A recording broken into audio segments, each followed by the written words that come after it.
for councillors and staff your attendance. We'll open the meeting.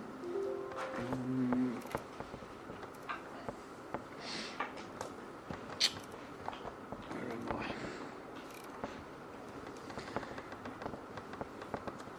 I? In accordance with the Local Government Meeting Procedures Regulation 2015, the public is advised that the proceedings of the meeting of council will be recorded on digital media to assist in the preparation of the minutes and to ensure that a true and accurate account of debate and discussions of the meeting are available.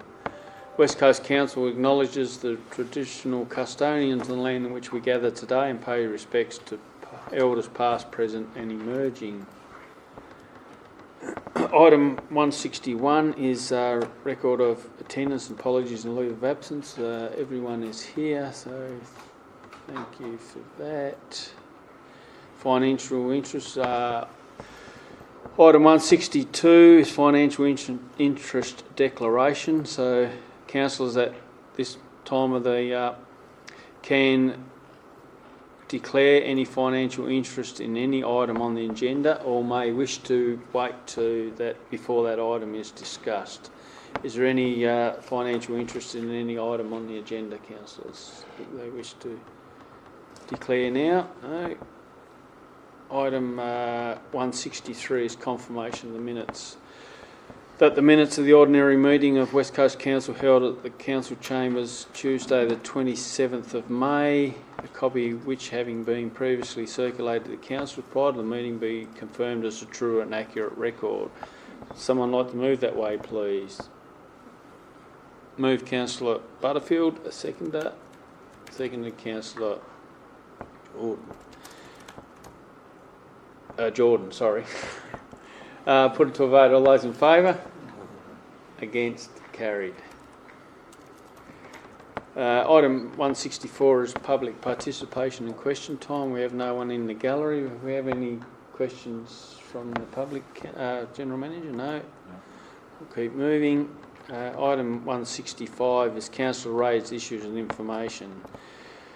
Part of there's no questions on notice. Questions without notice, councillors. We have a few. Councillor Ivanicky, would you like to start? Yes, thank you, Mayor. I'll be asking a few questions, all of which have come from different residents. The first is, what advocacy will council be undertaking to ensure our senior residents have access to community transport options in light of Community Transport Tasmania, CTST, currently not accepting new enrolments for their service on the West Coast? Through you, Mr Mayor, that regarding the transport, Council was unaware that Community Transport Tasmania was currently not accepting new enrolments. My suggestion would be to Council to have the Mayor write and ask them directly about it, and where there was, if there is alternative solutions and options that they propose. There's a number of other different alternatives that may be available to community, but we need to confirm that. So I have talked to the CEO of CTST before regarding this matter. I was unaware that was the case as well. I will reach out to him again, because I'm not sure why they're not accepting new enrolments, because they do quite often do. Now there is some stipulations as well, so these residents probably need to know that.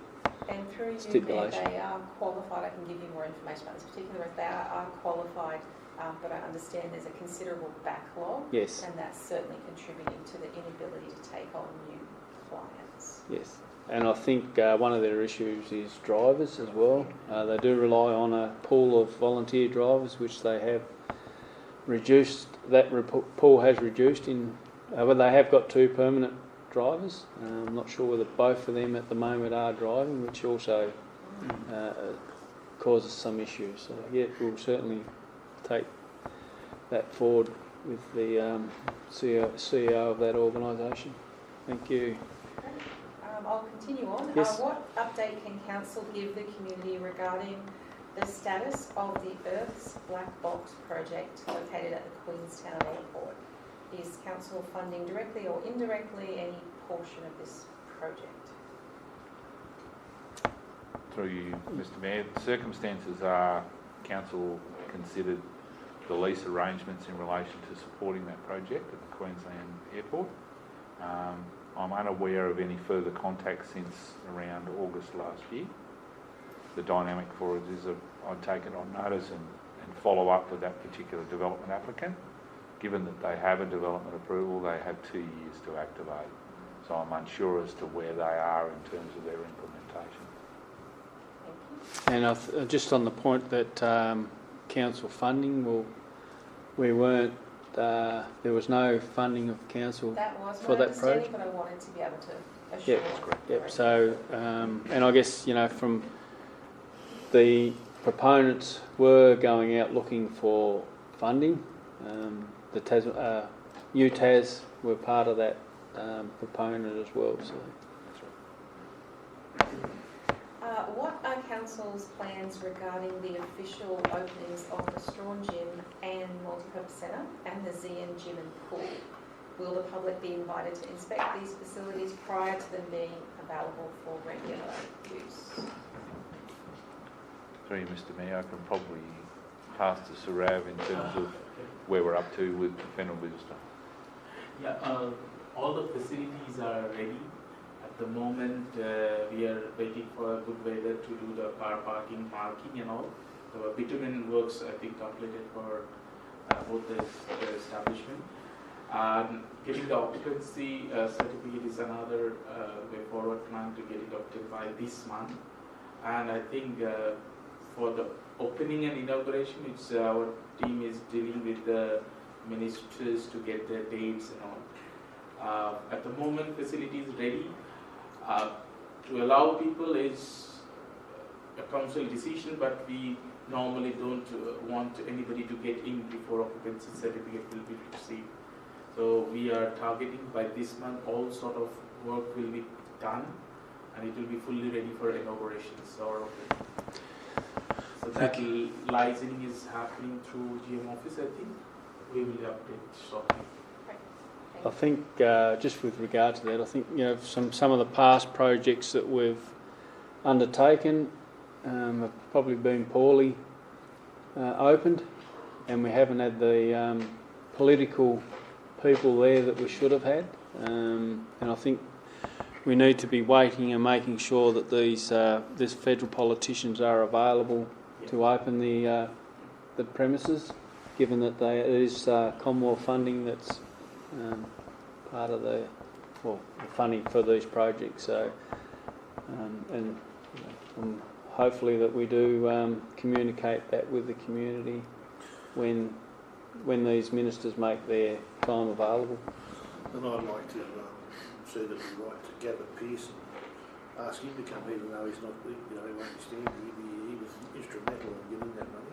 So There'll be normally invitations go out to both sides of politics and the federal for the special openings, but yes, we'll make sure that occurs.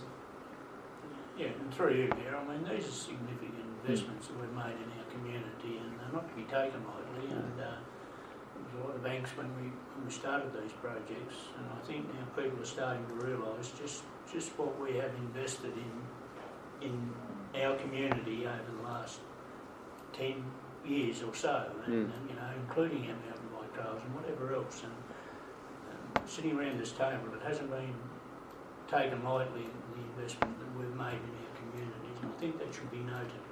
And I think it is important too that our community does get invited to these openings, and that will give them the opportunity to view these buildings before they're during that official opening. So. Yeah. My next question is in the same vein. What are council's plans regarding the official openings of Headley Fall Park in Queenstown and Howards Park in Zeehan? How will the community be included in any planned reopening? So I guess that's probably down the same track. We're waiting on the minister, federal minister, and Anne Urquhart was certainly instrumental in that funding for them two playgrounds. So yes, I guess that'll. Yeah. similar situation because all the infrastructure is ready and we have already, invited them. Invitation already gone. We're looking for the dates to get it finalized. To allow people wouldn't be a favorable decisions at the moment before we get it open. Yeah. But yeah, it's you all are welcome if you have any kind of feedback to provide. I think it is important that that we wait to the official opening for these public spaces, because it does mean a little bit more for that space. And I think there's probably some whether council can work with some of our local organisations to provide something on that day of the opening, whether it's a barbecue, especially for the playgrounds. I'm sure some of our local volunteer organisations would put their hand up to run a free barbecue for that event. And my last question was, can council lower flags to half-mast this Friday, the 27th of June, to honour the sacrifice of Police Constable Keith Smith, whose funeral will be held on that date? Through you, Mr Mayor, we'll certainly respect the state funeral that's being undertaken Friday through those tragic circumstances. I guess it's something we should make a bit of a stance on that now, that if there is something like a significant event state-wise, that the general manager can go and set the flag at half-mast for them special occasion, because most other government organisations do in that case. So I'm sure the GM would do that as a matter of course. yes. Sure. Those Thank were my you. questions. Thank you, Mayor. Thank you, Councillor Ivanicki. Who we got next? Councillor Butterfield. I've got a couple of questions just for council. So gravel road maintenance in Strawn. Could council please provide details on the maintenance schedule or program for gravel roads in Strawn, particularly in the Prangley and Wilson Street areas, as well as near the Strawn Golf Club. The gravel area near the golf club, I acknowledge, may not be council's. These roads currently require pothole and intersection repairs along with routine upkeep. While I understand that full resurfacing would involve more extensive works and long-term planning, regular maintenance is vital to ensure the roads remain safe and access for the residents in the meantime. Thank you, Councillor. I was approached by a Strawn resident on Friday evening as well, and I have put a work request in for Prangley Street already, so that should be there to be fixed, the potholes and the grading of the verges there. So hopefully that will be done in the near future. But General Manager. Thank you, Mr Mayor. The circumstances are that Ocean Beach Road is typically graded twice a year. The works requests will certainly attend to those for Prangley Street and Wilson Streets. The access road or street near the golf club is actually not council owned. So the dynamic around that is that we would potentially pass that on to the landowner that's responsible for that. One thing that I will say in terms of moving forward for next financial year, we need to seriously consider Ocean Beach Road and what our strategy is around that. It's the piece of road that gets the most sort of peri-urban use, particularly down to Macquarie Heads.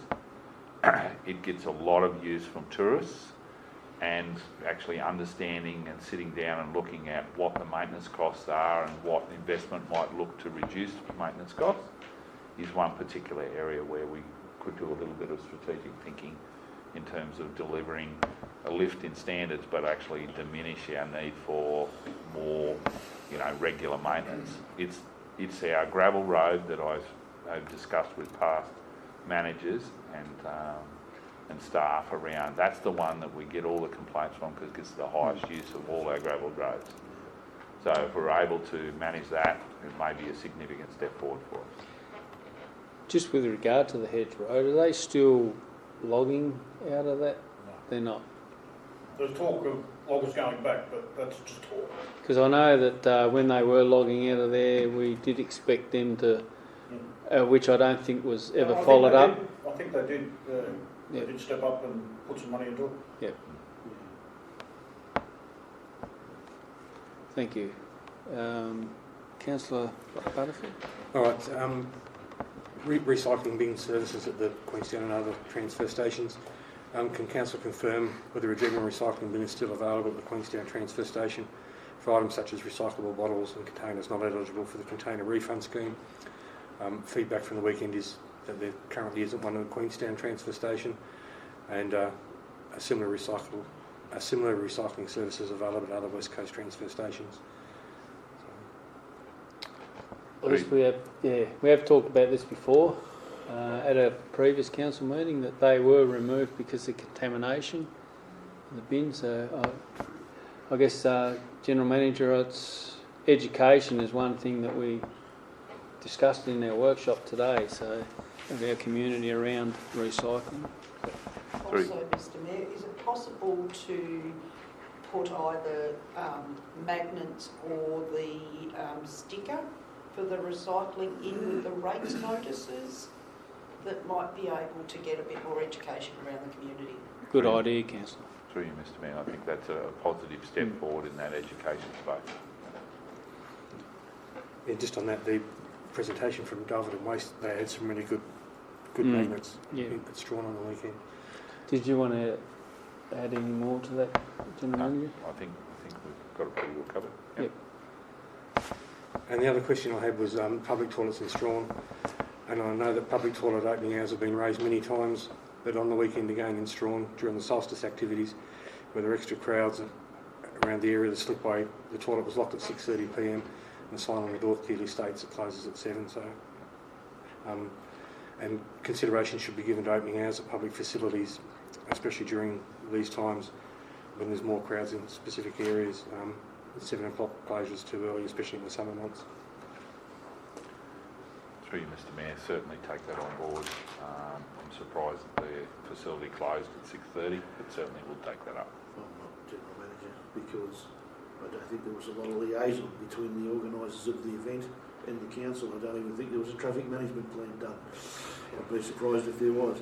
I guess. So I'm not surprised to hear that those toilets were closed. I don't think it's the council's fault. I think the organisers from that particular event. Councillor Graham, the close time is 7 o'clock Yeah. on the door. I think the manager of corporate affairs has certainly got some good ideas when it comes to how we can address these with apps, which will make all these things a lot easier, and won't be relying on a system in place that we have to go and adjust the time all the time. If it can be done via a phone, I think that makes a lot of these issues redundant. And as I know he is working through that at the moment with our gyms, and I'm sure we'll roll that out with our other assets as time permits. So, but thank you very much for that question. I think it is relevant. We need to make things a lot more easier for our staff as well, that don't have to worry about going and changing timers for opening times. So, thank you. That's all. Thanks. Councillor Hamer, you have a question without A notice? question without notice. A resident asked, could I ask where we're situated with the Strawn Gym and where the money is coming from for the CWA renovations, and when we expect this to be completed? Also, where is the money coming from for the gym equipment, and when will this be purchased? Could we get an update, please? Yes. Through you, Mr Mayor, the circumstances are that the gym equipment wasn't budgeted for in the overall project. It will fit into 25-26 years budget, and essentially will come from rate income. Just furthermore to that, we have approached the salmon industry with regard to some funding for them for the gym equipment. The previous CEO of the industry was put his hand up that they would supply some. We need to, now there's a new CEO, we need to go back to them again and see whether that funding, that money would still be available. And I'm sure that we could certainly asked the other organisations of that industry to see whether they'd like to donate some equipment with their name on it. We have got mining companies that are willing to put some funding into some gym equipment for the Zine gym, but maybe they may be interested in doing that in the Strawn one as well. So I think happy to write a letter to these organisations and see if they're willing to put some funding to the equipment. And with regard to the CWA renovations, we have discussed that at a previous meeting that it will be coming out of the next budget or next couple of years' budgets. Yep. Thank you. Any other questions without notice, councillors? Yes, councillor. I don't know what you're laughing for, councillor. Firstly, welcome back, Mayor. Thank I you. hope you had a great time away from us. And just so you know, Deputy Mayor Butterfield did an outstanding job in your absence. Thank you, councillor. We had the Strawn Solstice on the weekend and it was a great event. And it was fantastic to see the Deputy Mayor jump in off the boat for Speak Up, Stay Chatty and mental health. He certainly did make a splash. The light show was a free event to showcase the iconic custom house building in Strawn, which was fantastic. And it was a great event for community and had great support from business, locals and visitors alike. I just want to point out this week is Queenstown's time to shine. Colours of Queenstown is on with free events all over the weekend. If you'd like to book, it's council's website to book, westcoasttaz.com, and encourage everyone to get out and check that out. Thank you, councillor. Yeah, I must admit I was down there Friday night for the solstice, and yeah, it was great to see that the light show on the custom building, and also at the opening of the Lighthouse Gallery. But yeah, well done to all those involved in that solstice, and yeah, I did plug it on ABC Mayoral Moments on Monday, and I'm not sure what feedback we got from other people around the state, but I don't know, Giovanni Simpson has been plugging it on 7XS or across their network on the northwest coast as well. So well done. Next year though, Mayor, I'd like to challenge you to jump in off the boat. If I'm not at work, I'll have to try and get the time off. Okay. You'll have to join me, councillor. Yes, I will. Any other No. questions without notice, councillors? Okay, there's no motions without notice. We have one motion on notice. Councillor Hamer. The West Coast Council investigates a possible solution to allowing all current and future leaseholders the ability to transfer leases to other persons with the support of the West Coast Council. Oh, I might have just jumped the gun. Hang on. No, I didn't. Rationale: Macquarie Heads camps are quite well placed and in demand from community. It has been brought to my attention that camp owners / leaseholders arrangements are insufficient to support local community wishes. The main point raised is that camp positions or leases are not transferable by the right of the camp owner and the lease arrangements from West Coast Council. There is desire from community to investigate the possibility for those wishing to leave their arrangement with West Coast Council lease at Macquarie Heads Camping Village to obtain permission to sell, sublet and transfer the lease as the individual sees fit. It appears this may also evaluate administrational complications by more on-ground works to find lease spaces. Also, some family members would like to keep their parents camping the family, and this is not achievable as no provision for transfer of lease is possible with the current arrangements. I'm seeking approval from councillors to allow this to be investigated and to happen. Okay, Councillor, have we got a seconder for the motion for discussion? Councillors. Thank you, Councillor Mackay. Open for discussion, councillors, but I will just highlight that we have discussed this before, and there is a head lease on that area, which does cause us issues around, and that's why these leases are the way they are, because the head lease with the council has with Parks and Wildlife only permits what we've got in place at the moment. We have had discussions with the resident or the leaseholders down in Strawn at Macquarie Heads, and did discuss this, that until that we can change that head lease with Parks, we also did give them the opportunity for council to remove ourselves from that, and then Parks take it on. So I guess that's, from my point of view, that's where things are standing at the moment, and why the arrangements are the way they are. It's because of the head lease with Parks that we've got. We cannot change that at this stage. Council, any other? No, I'll back that up. Mr Mayor, it's in black and white in the lease agreement between council and the landholder that they're not transferable. I just will add, it's not on the radar of the campers for the most part, or the representative body to make them ever transferable. Oh, I didn't say it was. No, that's Yeah, fine. this has actually come from camp owners down there.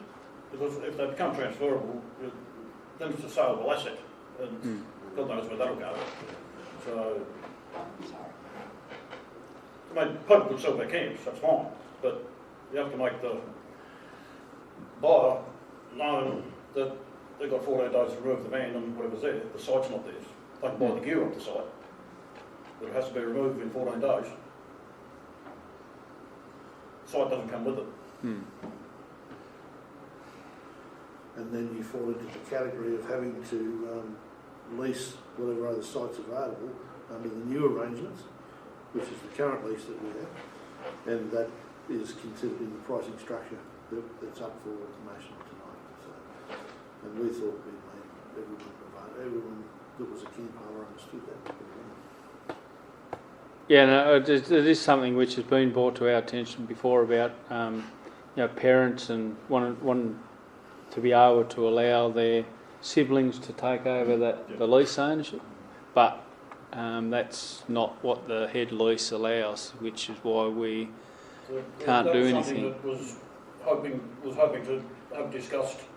Yes. In the future, where if council decides to take the area on for another 10 years, try and get that next to kin arrangement. Yes, sorted. Which was discussed, and that will be 2027. That's when the head lease comes up for renewal, and that was one thing that we were going to see if we could get that changed. At that time also, Mayor, could I ask whether an amnesty could be performed? There are many camps at the moment that have transferred, and if there was a short period of amnesty, so that council does have the correct record of the owners of the camps. Good. Well, good point, Councillor. No, that's certainly something we should be looking at as well. Yep. And through you, Mayor, I think we were given until 2027, I think was for the shackholders and people down there to get their act together and get something sorted. That was my last understanding with the meeting we had at Strawn. Yes. Or all down in Macquarie Heads with most of the camp owners. So, once again, it's within the lack of the people that are down there to get their act together. Yeah, and I think the resident or the leaseholders down there did organise themselves a committee or a group. So I guess it's probably something this year maybe we start looking at them discussions with that group as well, and work through what we want to see in the head lease moving forward, and so that there is council and the committee do work together around this. Thank you.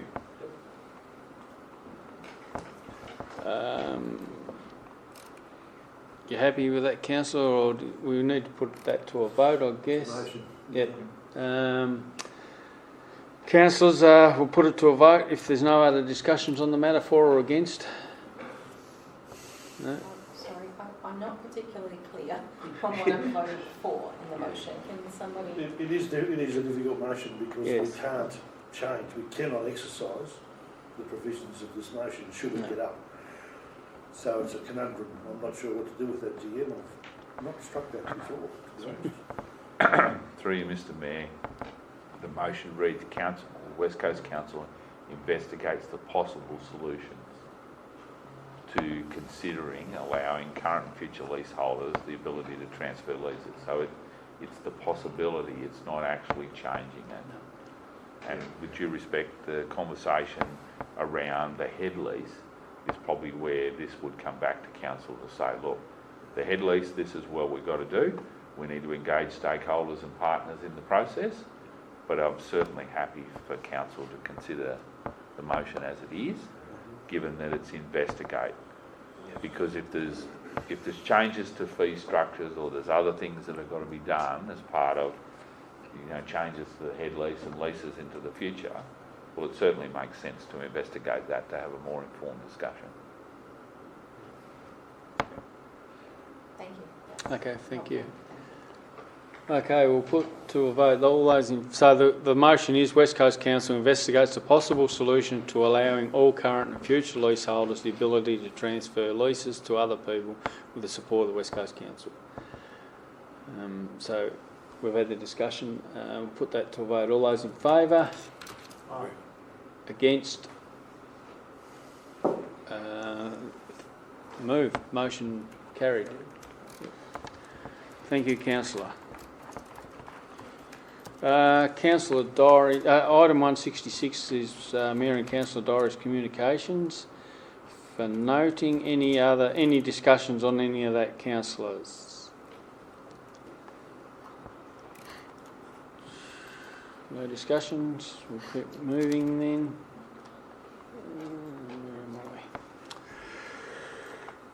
Item 167 is council workshops. For noting, council resolved to note the following workshops were conducted by council since the last ordinary meeting. So we had there was one on the 10th of June, where we had a presentation from the Western Regional Strategic Partnership, discussion on the budget, LEGAT President candidates discussion and shared services, and then we also had another one today on rates and rating policy, an update on the Strawn waterfront, and also a presentation from Dulverton Waste Management.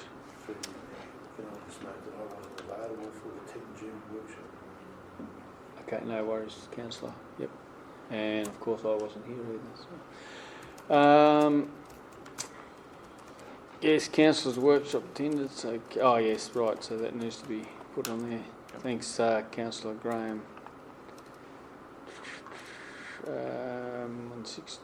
That's all good. Item 168 is council decision status report and action item. Noting council resolved that the status report action item of open council meetings decisions be received. So we've got the list there, councillors. Have we got any questions on any of the lists that are pending? Through you, Mayor. Yes, Councillor. Oh, sorry. You all right? No? Did you want to go? No, Councillor Hamer. The rock wall, I was a little bit concerned with how it's ever going to be implemented. I've just had a look at some of the other rock walls, and yeah, you've got to have someone experienced looking after it 24/7. And I was just wondering, could we put that off to maybe 2027 before we pursue that? Just to catch up with. Sorry. Yeah. Through you, Mr Mayor, in terms of the question, certainly would need to take that on notice. We are on a deadline with funding, and I can't remember the exact date. The dynamic is that the damage to the building in the storm has complicated the delivery of that project. So, but certainly take it on notice that we'll have a look at exactly what can be done there in that space and whether we're going to be able to fully implement that.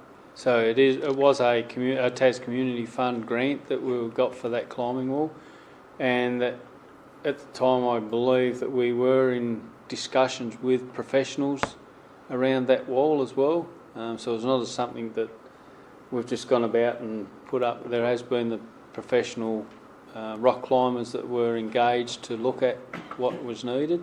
Yeah, I think it's a great thing. I've just seen other people do it, and it was explained to me what was involved, and I just think at this stage we've just got to probably just re-look at it again to see if we can actually keep it going once we've got it going. Well, we've got a lot of things on the back yeah, burner. and it is open. Like, we don't have to have anyone there looking after the people. They do it at their own risk. There is professional rock climbers that will use it. It's not something which you open to people that don't understand how rock climbing works as well. So, but that was all discussed when the scope was put together by the professional people and was brought to council with the original grant application. Yep. Thank you. Any other questions, councillors? Yes. There's an item there with Mr Giles' concerns regarding the lack of a fence at Strawn Caravan Park. That fence came down well over 2 years ago. It's been under investigation since December last year. What are we going to do with that? It's back up. It's reinstated. Yeah, that's what I thought. Oh well, it's exactly. I thought that It took a very long time. It was like Noah's Ark being built. Yeah. And went in stages, but it is now complete along the boundary. Because I'm sure that when this was brought up, the letter that was put forward, staff at the time said that they've already discussed it with the owner of the caravan park, and the fence was going to go back up. So maybe that can be removed. And the other question I had was two above that about the Strawn parking. The response there, pending one more drain to be installed, and then it's ready for asphalt. Not quite sure how that response relates to the parking problem that we have. Can I I had a question on that one too. Further, it was the question that I had asked, and it related to that the medical centre had been given an extra park outside of the clinic, which then created a bottleneck by taking that parking spot, and it needed the clear indication of where the parks were and the investigation of why that park had been given to the medical centre. It appears there may be a crossover there with that drain and the asphalt. Not related at all. It's strange. And it should be finished in April 2025 as we sit in June 2025. Yeah. Any other questions? Yes, Councillor. Okay. And we go to the next page, and I will ask again and continue to ask regarding the Harvey Street damage, and has there been any movement at all from state growth? It's such a risk to when you're driving to your back, or how people deviate around that area of the road. I don't believe that we've had any. We've escalated to state growth. Through you, Mr Mayor, we've escalated to state growth. Haven't heard back. We're in caretaker mode at this point in time, so there's unlikely to be any real decisions made, but I can certainly follow it up again.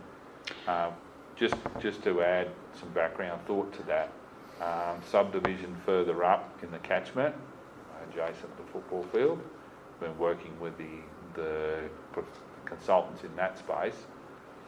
Their suggestion is to fill the land to alleviate the drainage problem. Well, that means that water goes somewhere else, which means that the dynamic around the Harvey Street drainage becomes even more important. Yeah. So I apologise for not getting onto Harvey Street, but I'm understanding what's going on in the catchment, because filling land, all it does is move a problem, and if it floods someone else's backyard, we'll be in a whole lot of grief. So that part of the scenario, but I'll certainly follow it up with State Growth. Given that this has been on the table now for a little while with State Growth, I'm open to write to the Minister with regard to this, letting him know of the issues we're having with his department, with a new Minister when he's in after the election. So if council are happy, we'll draft a letter to the new Minister, whoever it is, and just notify him that this department, State Growth, we've had not a lot of joy. Other departments we normally have pretty good rapport with, but State Growth we seem to struggle with around the roads. And I had a question for you, Mayor. I think we discussed this once before. What's to stop us from fixing it and billing the state? We had this conversation. We have had this conversation. I think the General Manager did mention that that is an option, but then the other thing we've got to make them aware of that it is coming. So that's why I'm suggesting we write to the Minister and say, we've had no joy. If we don't get any joy very shortly, we'll be doing the work ourselves and then charging you for it, just so he's aware that his department is, or he or she's department is letting our ratepayers down, and we'll be throwing the strong arm their way. Back to Meredith Street. We had an engineering report costing fixing that stormwater issue. It was certainly going a long way through it. Pitt and Sherry report, there should be one there somewhere. We were looking at seeking some funding for that last year. Well, it was put on the. We did get a report last year. I think it was $10 million Pitt and Sherry report for the works that needed to be done. But yeah, it was a matter of us going out for funding for it. Yeah. I've just got one question, just around the upgrades to the Queenstown Basketball Stadium and the toilet works. It says here that construction documents are coming in April. I guess that's still coming. There's no, but maybe we need to change that and get that updated for when we may see them documents. That's right. Yep. Because we did ask about, there was possibly some changes that needed to be made around that, given that the pump track and everything there, that whether we could make one of the toilets accessible from outside the building. So that was asked. Yeah. So it probably was a change. Yep. Councillor. Sorry, through you, Chair. I think we found out about the pathology services, so that could probably be removed now. Is that right, Vicky? Yeah. Yeah, so we have had feedback from Tas Health, and even at the recent emergency management meeting, the DOM did state that the services will stay as are, well, apart from there'll be a new operator. So the existing person will still be the same person, but it'll be a different operator, which these organisations do go through changes like that with changes in tenders and contractors, etc. But there'll be no reduction in services in that space. Can I ask again about any movement on the Fossey River toilets? I had to help Kelly into the toilet the other day. We actually put toilet seats on the women's side, which I was surprised. Oh, but it's still an atrocious bloody shit. Yes, no, all it those is. years we want to do the toilet seat, that's an oracle. They've put toilet seats on. I haven't received any correspondence back from the last letter I sent, so maybe that's another one to the Minister. They'd given us an indication that they were just waiting on a cost of an extra toilet. Yes. That was the only thing they were waiting on. That's got to be done once again. Yeah. If not Oh, yeah. over that, yep. Any others, councillors? I've just got the one on Dick Clark Jetty about approaching MAST for funding. I don't think their funding opportunities are out yet. So through you, Mr Mayor, happy to take that on notice. Yeah, it's just got pending there. I think maybe we just put a note there waiting for Yeah. Funding their funding opportunities. Yep.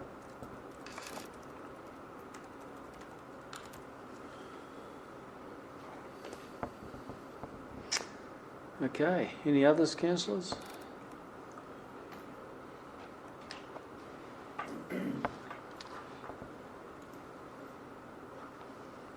Okay, just the one on the investigate the nurse practitioner initiative. So we have put in our priorities for the state government that they stop holding up that process. Department of Health are the hold-up, and Ochre Health in that process. Signet family practice are ready to go.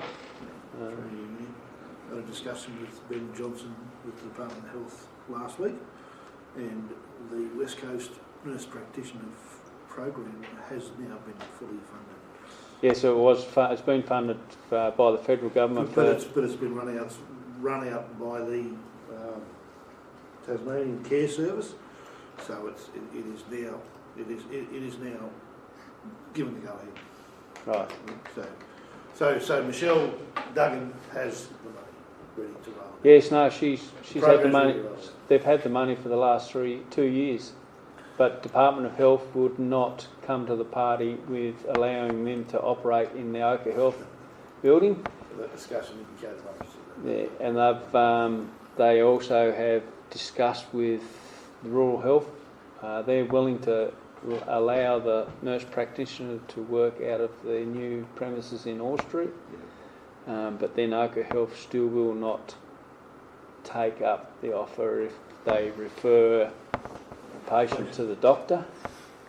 That's where the issue is. So we've... Sorry, can you explain that? I don't understand that. Ochre Health have been belligerent bastards. Yes. They're causing So the nurse issues practitioner refers to the doctor, they won't take the referral?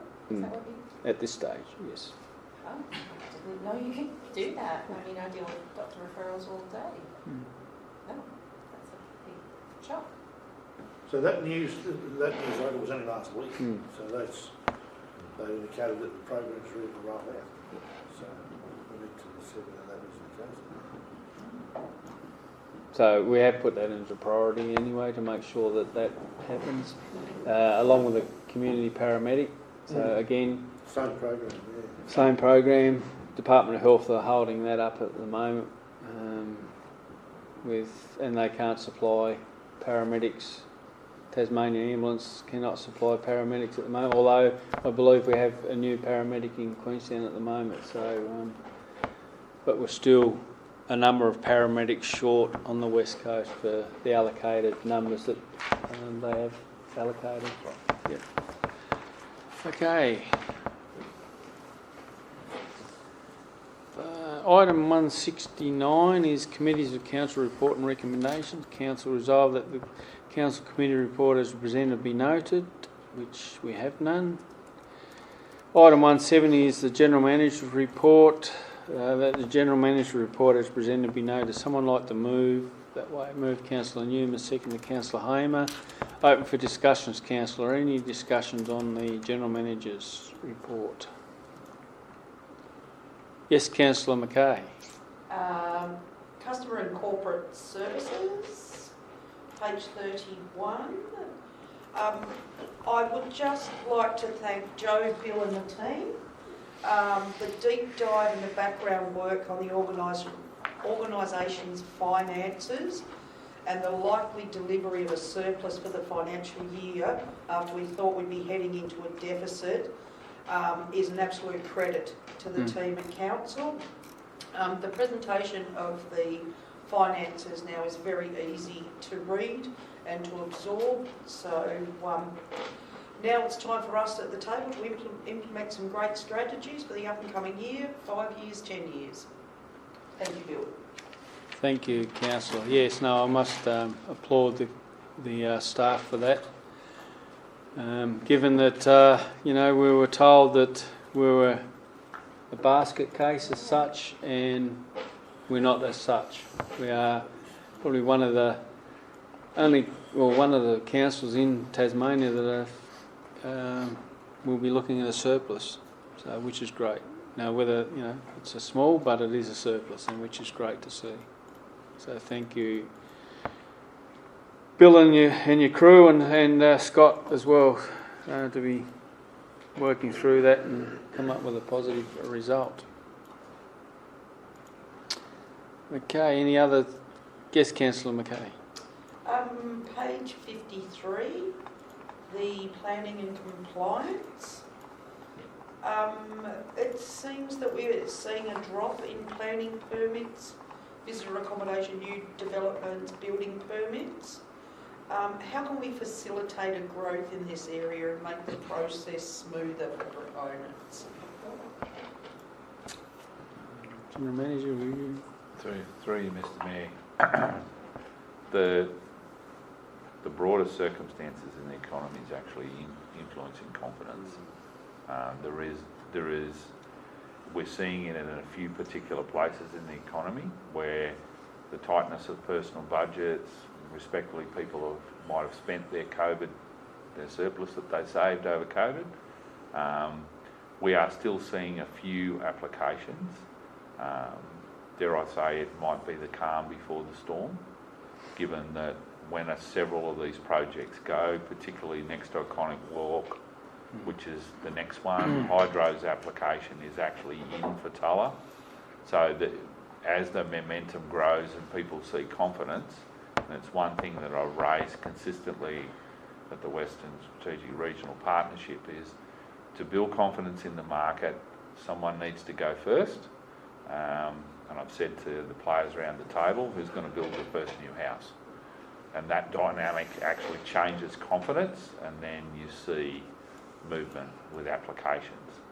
At this point in time, there are solutions for people, but at the same time, I go back to my first point, is it's about confidence.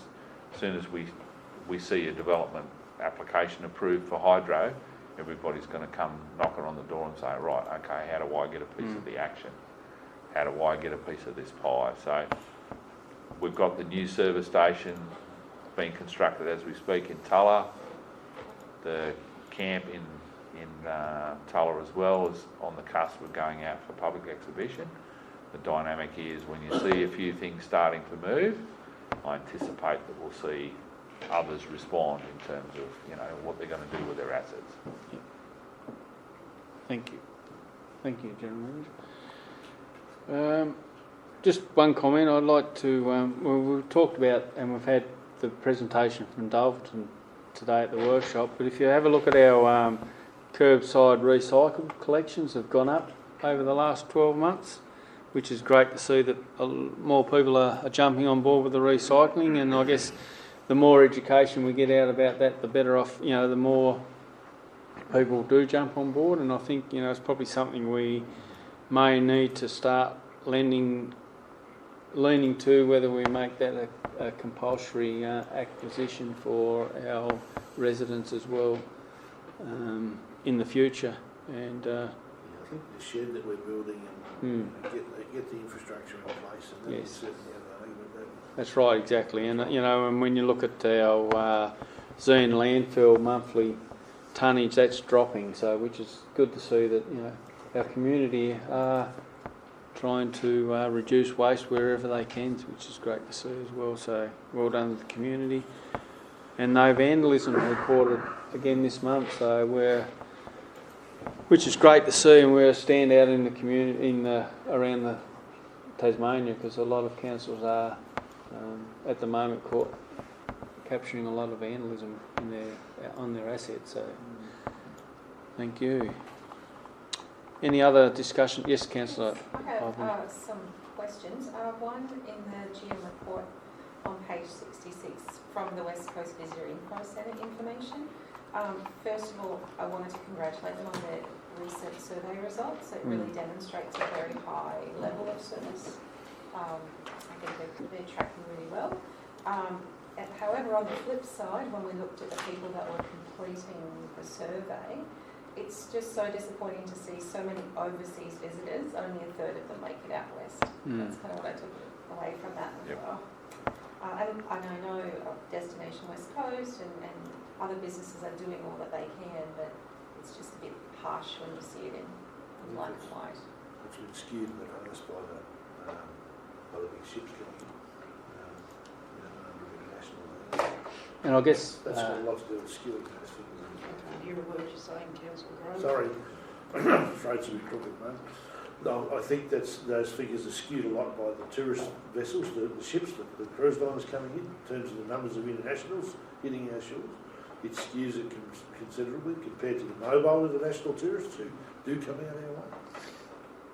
and that point was brought up with the Premier, with mayors of the North West Coast, discussing around the Burnie and Devonport airports, that the state government and Tourism Tas are pushing Launceston and Hobart airports rather than the regional airports of the North West Coast, which does affect our visitor numbers across the North West Coast and especially the West Coast. So that has been highlighted to him at the time. So yes, Councillor Ivan. On page 75 under our council sponsorships, I'm always interested in how we're tracking there, and we've got a surplus of over 16,000 that was not spent on our community grants. And I'm wondering, don't need to do it tonight, but perhaps we might consider increasing the limit for some of those categories, because we had less than a dozen applicants for cash. So we're certainly doing lots of in-kind assistance, but we had a very small amount this year for cash, and it might be worth considering based on previous years if we could increase the limit, given that the cost of everything is going up for our community organisations as well. Yep. Okay. Any others? Thank you, councillors. No other questions. I'll put that to a vote. All those in favour? Against? Carried. Item 171 is correspondence. The council resolved that correspondence, both incoming and outgoing, as presented, be noted. There's nothing there highlighted for determination, but if there's anything there that councillors believe that we need to follow up on, please mention that now. Sorry. Do we need a representative on the North West Weeds Working Group? Certainly, councillor. I think I might have that as a question here. I have. I believe West Coast Council is part of the group also. I believe one of our staff members may be delegated on that, but I'm not sure who it was. And there was a question asked whether we want to make a councillor also on that. If I remember rightly, you nominated for that. Yes. didn't you? I withdrew. Dwayne Jordan, Oh, Councillor Dwayne Jordan's on that, and I went on the Emergency the man. wharf. Oh, the wharf. Yeah. The last I heard, there was no money and nothing came of it, so that was 18 months ago. They've had a couple of meetings since. So maybe we need to just get out, review that and make sure that Councillor Jordan is informed when, but you're looking at when these meetings are, they're on during the day as well, so, but it may be something we can see whether there's a staff person, member that may be able to attend as well. Through you, Mr Mayor, I've been sort of on the periphery of that, sort of keeping track of it, Yep. hence the reason it's in the Yep. correspondence. But at the same time, I certainly can have a look at how we can connect Councillor Jordan into that. Yep. It's imperative for our region, Yes. the weed strategy. we've always Um, been quite vocal on that. Yeah, we have. And happy to, if Councillor Jordan can't attend a meeting, that I'd be available as well. Thank you, councillors. Any other discussions on the correspondence? No? Okay. It's fairly big.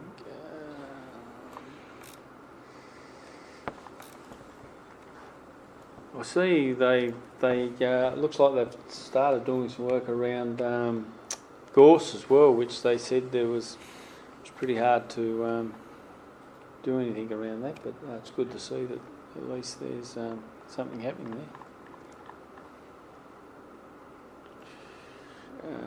So we sent a letter to Senator Watt, got no response around that, but he's been and gone. But we'll continue to reach out to these people because it's is imperative that we keep in touch with them. Okay, item 172 is the report on fees and charges. The recommendation is that Council approve and adopt the fees and charges 2025/2026 for the financial year ending the 30th of June 2026. For discussions, Councillor, someone like to move that way? Move Councillor Jordan, second Councillor Newman. Open for discussions, councillors. Yes, Councillor Mackay. I've just got a couple. The pricing strategy at the Visitors Centre, seeing as the space is nowhere near as big a footprint as what the last one was, there's not as much wall space. The annual digital advertising is $535. I would propose that would drop a little.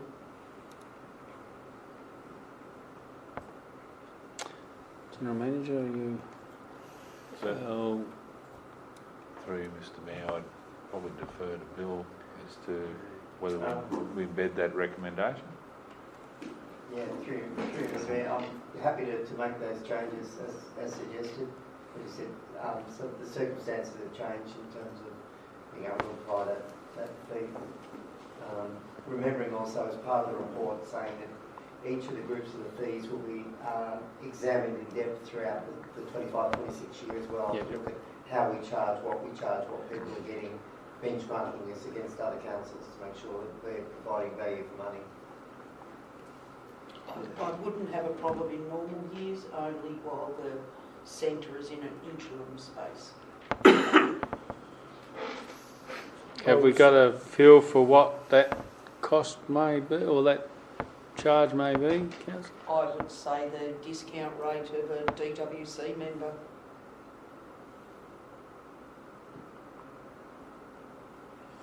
Happy with that, Bill? Yep, sure. Okay.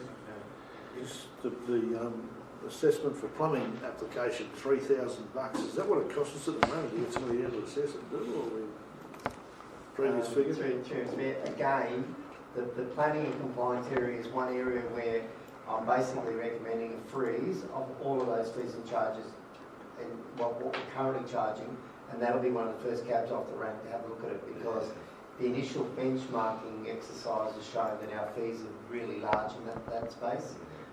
So I want to know what's actually contributing to those costs, and that's what our costs should be more in line with.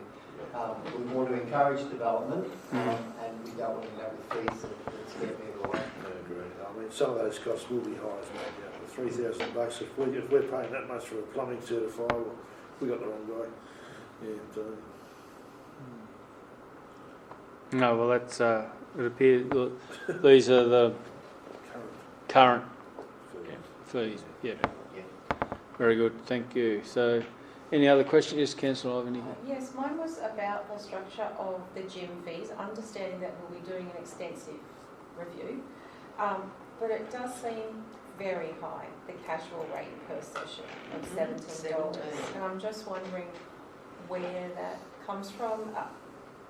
Is it based on the workload that one visit generates in terms of our admin time? It seems, It doesn't matter whether you sign up for 12 months or whether you sign up for one casual. The actual administration is exactly the same. The fee was previously $15. It moved to $17 to take into account being able to do it online, because it attracts some other charges. Happy to reduce it if that's what you want, or we leave it to do that full overall review at once. We don't get a lot of the casual one-offs. I would think it would be price prohibitive to do Who would be that? What would that be? What's that? Who would be the person taking that up? What would they be? Someone coming in for a specific course or something? No, they probably could be just a tourist. A tourist Right. comes here, they want to go to the gym, Yeah, okay. they stayed overnight, they want to do a workout the next morning. Right. Gotcha. So really, we're not. If I'm happy with that $17. If if we're for a tourist or someone like because most people would be residents would be either a 12 monthly or a monthly or something. So it's probably a cost that People from away won't even look twice at that. they pay double that. They would probably pay $34 Yeah. a year. They are. Yeah. Yep. For an hour session. Yeah, I do think it's part of that bigger discussion Yeah. though, and I'd be looking, for some concrete data when we have those discussions so that you can feel comfortable. Because I'm also looking at the way we price the gym versus the way we price Macquarie Heads, right? You go to the gym X amount of times and you get charged this for a 12-month membership. You have a 12-month lease at Macquarie Heads and you pay this much. So it's all under that umbrella of recreation. So those are some of the questions that are just kind of kicking around in my head to be equitable to people that have different forms of recreation. Through you, Chair, I was just a bit concerned. I would have thought that Lake Burberry and Macquarie Heads would have been brought into line instead of a huge gap of $33 to $17 for a campsite overnight. A little bit excessive, I thought, but anyway, that's me. For Macquarie Heads. Macquarie Heads and in comparison to the campgrounds, they've both got similar things happening, and I just thought they would have been brought into line and either make them both $17 or $33 a night. Through you, Mr Mayor, one of the things that I have struggled with the current fees and charges is what's the rationale? And councillors in your debate and discussions are clearly identifying that. There's been some minor adjustments to several of the fees, but it's certainly things that I'd like to spend our next financial year having a really good look at. What does it actually cost us to service? And do it as time allocation, and time costs money, and there's a budget allocation for what we do and what the services we provide, so that you can actually have some rationale to base your conversations on with community and stakeholders. So I truly appreciate the conversation, and you're reaffirming for me the work that needs to be done. The dynamic is I can't answer your question, is there equity balance, because the work hasn't been done.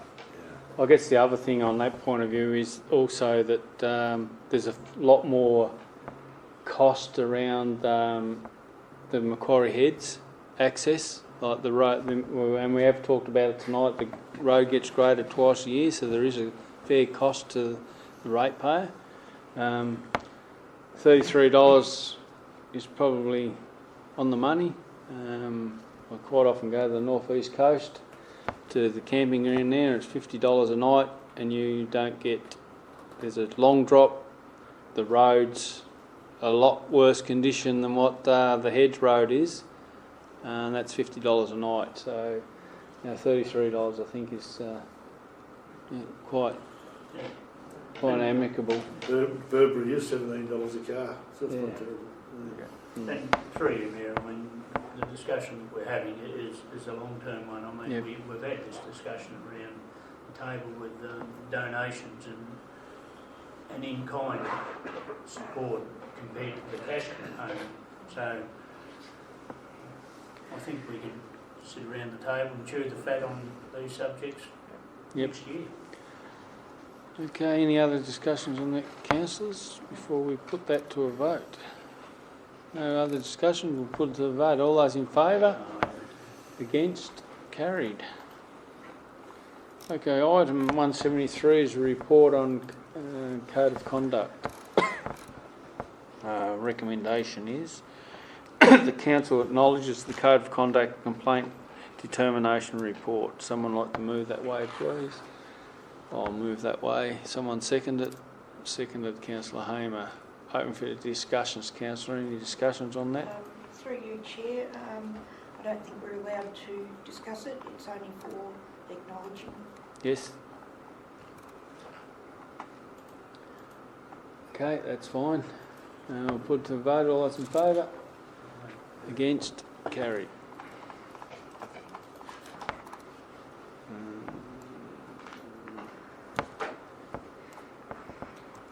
Item 174 is growth and change acquittals.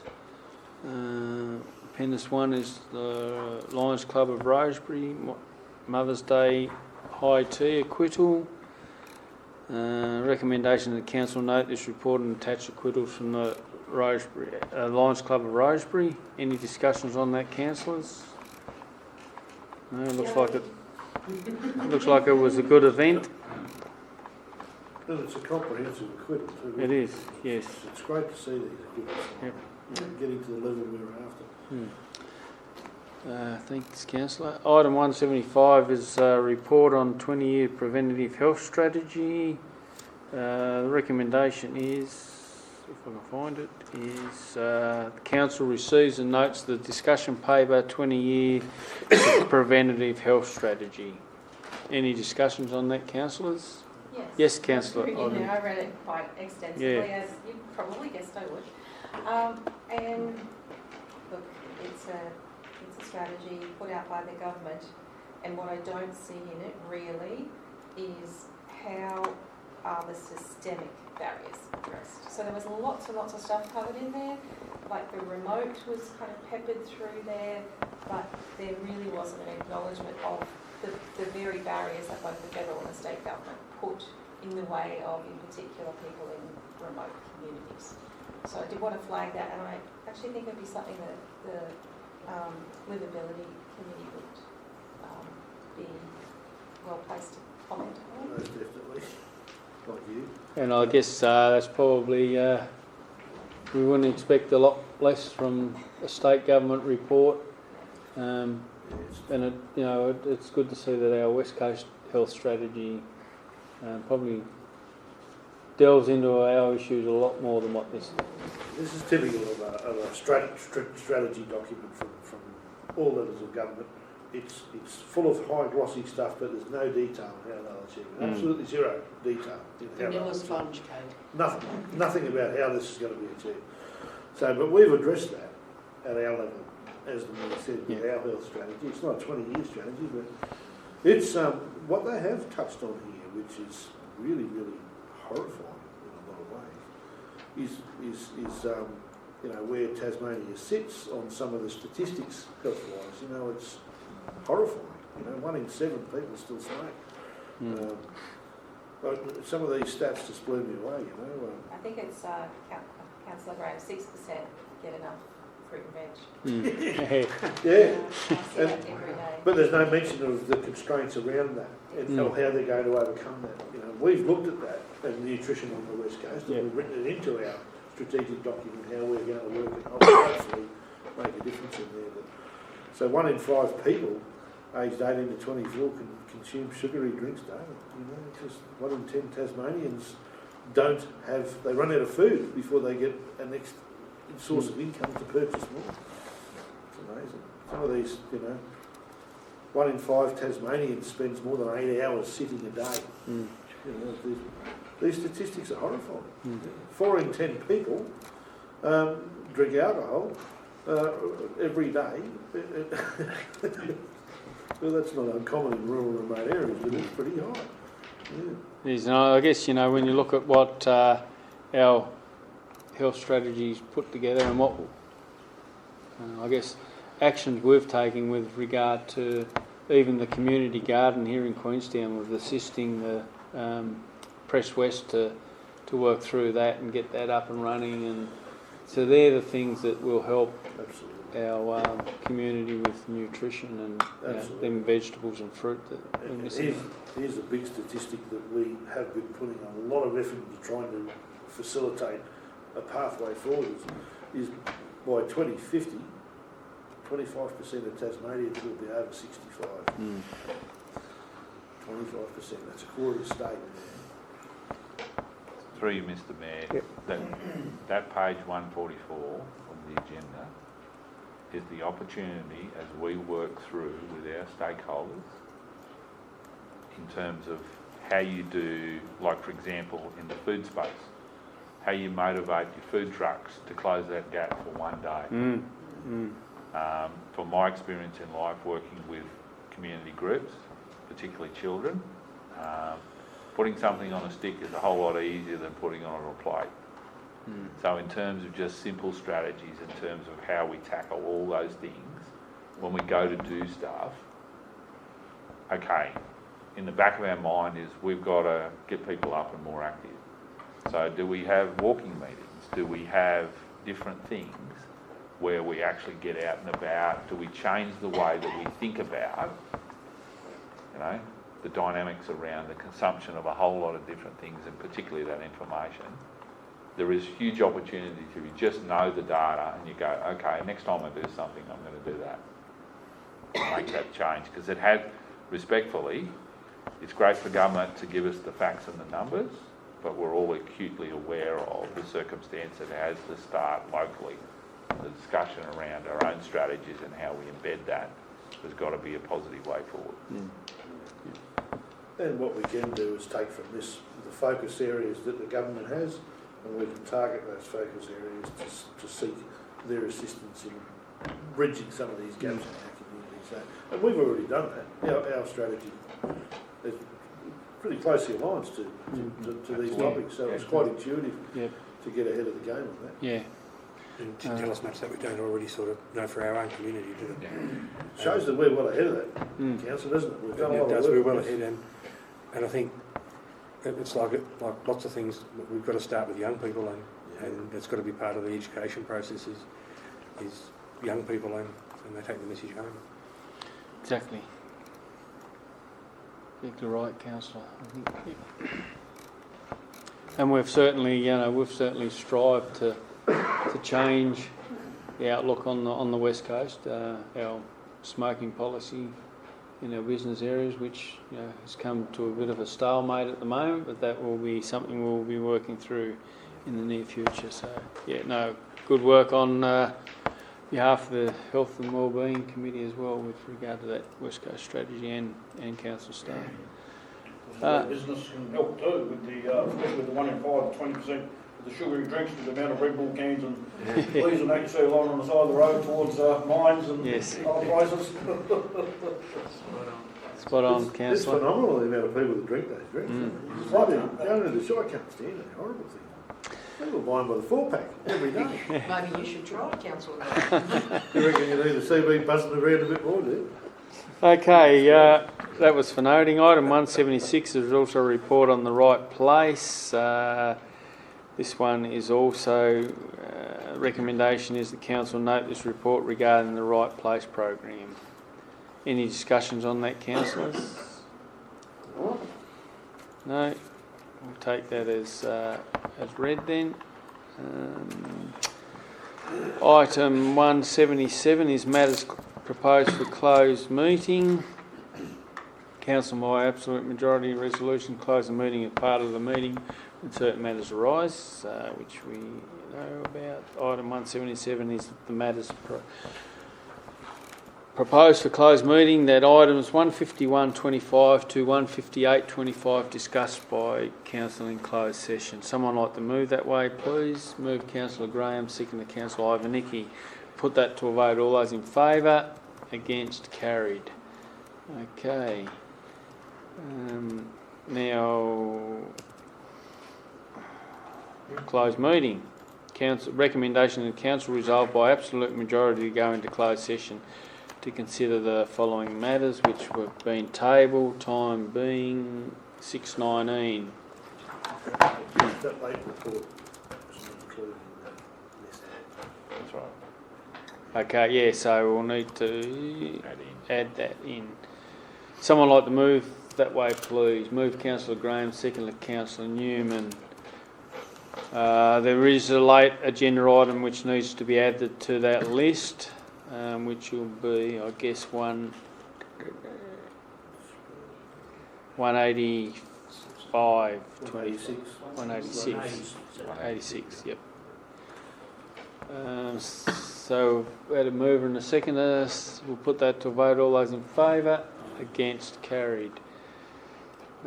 Close. We just got Yes, closed meeting, time being 6:20.